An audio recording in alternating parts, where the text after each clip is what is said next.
Agnès Jaoui, l'un des talents les plus brillants du cinéma français, a marqué le public par ses films exquis, ses interprétations émouvantes et ses scénarios empreints d'humanité.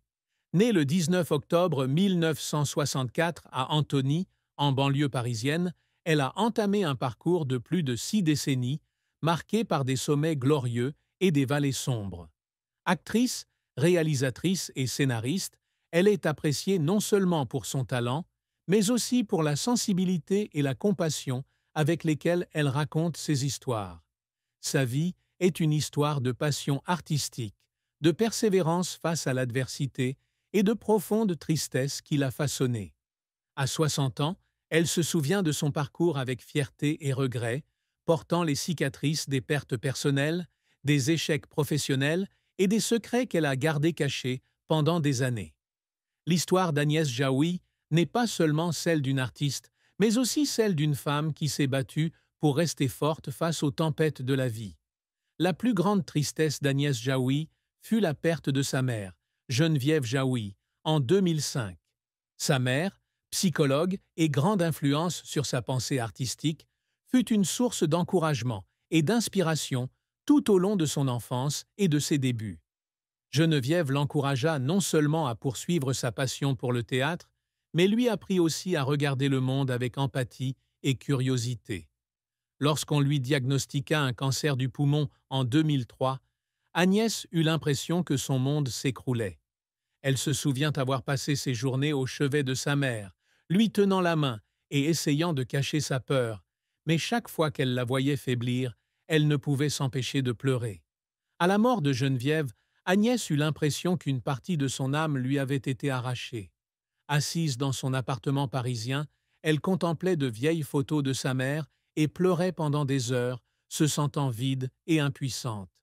La douleur ne venait pas seulement de cette perte, mais aussi du regret de n'avoir pas passé suffisamment de temps avec sa mère pendant ces années de carrière bien remplies. Elle a confié avoir rêvé de sa mère à de nombreuses reprises, debout au soleil, souriant et exprimant sa fierté, mais ses rêves ne la réveillaient que les larmes aux yeux. La tristesse de la perte de sa mère devint encore plus profonde lorsqu'elle réalisa qu'elle avait toujours compté sur elle comme une confidente, quelqu'un qui la comprenait mieux que quiconque.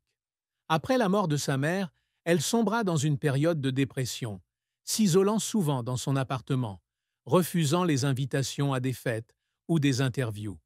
Elle se souvenait de longues nuits assises devant son ordinateur, à écrire des scénarios, incapable de se concentrer, car chaque réplique lui rappelait ses conversations avec sa mère. Elle avait l'impression d'avoir perdu une lumière dans sa vie, et cette douleur a influencé ses films ultérieurs, où les personnages féminins portaient souvent une profonde tristesse et une quête de sens à la vie. Elle a dit un jour que chacun de ses films était une lettre à sa mère, une façon de la garder vivante dans son cœur.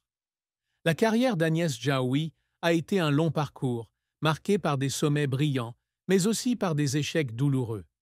Née dans une famille juive tunisienne, son père, Hubert Jaoui, commercial, et sa mère, Geneviève, grandit dans un environnement propice à la créativité. Dès son plus jeune âge, elle se passionne pour le théâtre, participant à des pièces de théâtre à l'école et rêvant de devenir comédienne. Après son baccalauréat, elle étudie au Conservatoire national supérieur d'art dramatique de Paris, où elle rencontre Jean-Pierre Bacri, qui deviendra son partenaire et collaborateur privilégié. En 1983, à 19 ans, elle décroche son premier rôle dans Le Faucon, une petite production qui la révèle au monde du théâtre. Sa première grande révélation eut lieu en 1993 avec Cuisine et dépendance, une pièce de théâtre adaptée au cinéma qu'elle coécrit et dans laquelle elle joue avec Bacri. Le film, une comédie sur un dîner dramatique, fut un succès public et critique, lui valant sa première nomination au César du meilleur scénario. Elle se remémora ses années d'écriture lorsqu'elle et Bacri s'attablaient dans un café parisien, se disputant sur chaque réplique et riant aux larmes. À la première du film, elle pleura d'émotion, sentant son rêve enfin réalisé. Ce succès lui ouvrit la voie à une série de projets majeurs, du jeu d'actrice à la réalisation en passant par l'écriture. Dans les années 1990 et 1000, elle continua d'affirmer son talent avec des films tels que Un air de famille, On connaît la chanson et Le goût des autres. Le goût des autres, en 2000, son premier film en tant que réalisatrice, fut particulièrement marquant. Le film, qui raconte l'histoire d'un homme d'affaires et d'une actrice, a été salué pour sa subtilité et son humanité, et lui a valu 4 Césars, 4 dont ceux du meilleur film et de la meilleure réalisation. Elle se souvient de l'époque du tournage, où elle devait travailler 16 heures par jour, subissant la pression des producteurs et le doute. Un jour, après une scène difficile, elle s'est assise seule dans sa voiture et a pleuré, non pas par fatigue, mais par fierté de voir son équipe concrétiser son idée. Le film a non seulement été un succès en France, mais a également été acclamé dans le monde entier, lui conférant une célébrité internationale. Cependant, sa carrière n'a pas toujours été de tout repos. Parlez-moi de la pluie, sorti en 2008, qu'elle a réalisé et interprété, a connu un échec cuisant. Ce film, qui raconte l'histoire d'une femme politique confrontée à une crise personnelle, a été mal accueilli par le public et la critique, et a été critiqué pour son manque de profondeur. Elle a passé plus de 2 ans à préparer ce projet, espérant qu'il suivrait le succès de Le goût des autres, mais le faible box-office lui a donné le sentiment d'avoir échoué. Elle se souvient d'avoir eu le cœur brisé en lisant des critiques négatives et d'avoir pleuré dans son bureau, se demandant si elle pourrait encore faire des films. Cet échec l'a fait douter d'elle-même, et il lui a fallu près de 3 ans pour reprendre confiance en elle pour son prochain projet. Un autre échec a eu lieu lors de sa participation à la pièce Les uns et les autres en 2012, en tant que metteur en scène. La pièce, malgré un investissement conséquent, n'a pas attiré le public espéré et elle a subi la pression financière des sponsors. Elle se souvient de soirs où la salle n'était qu'à moitié pleine et où elle pleurait en rentrant chez elle, ayant le sentiment que tous ses efforts avaient été anéantis.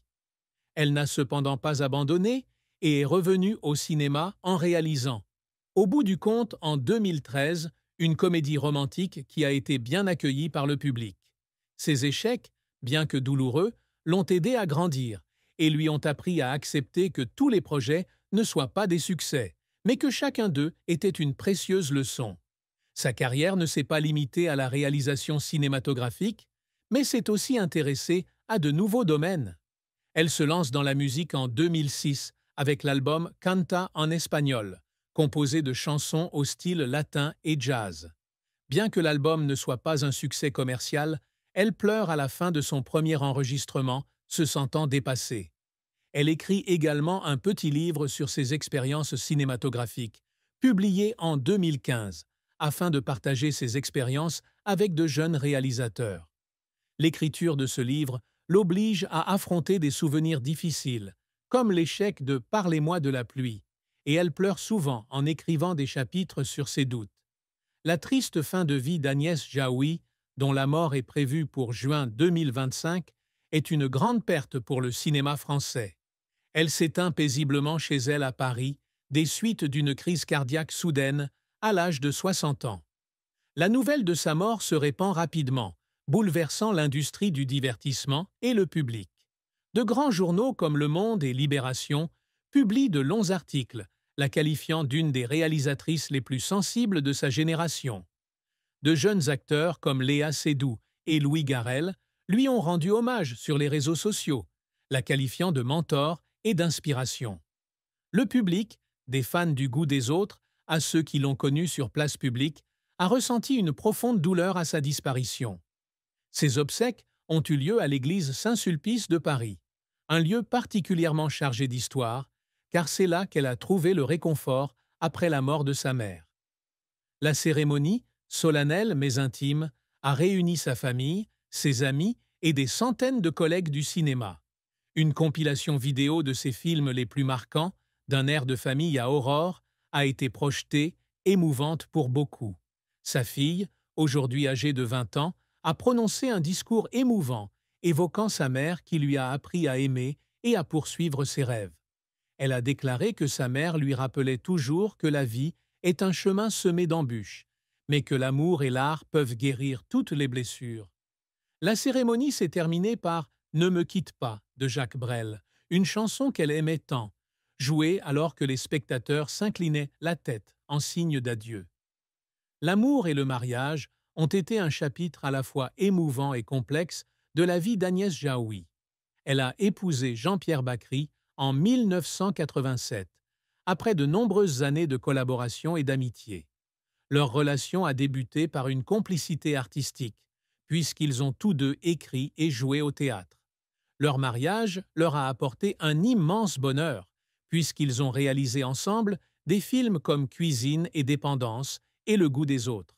Cependant, la pression du travail et leurs différences de personnalité ont provoqué une rupture dans leur relation. En 2002,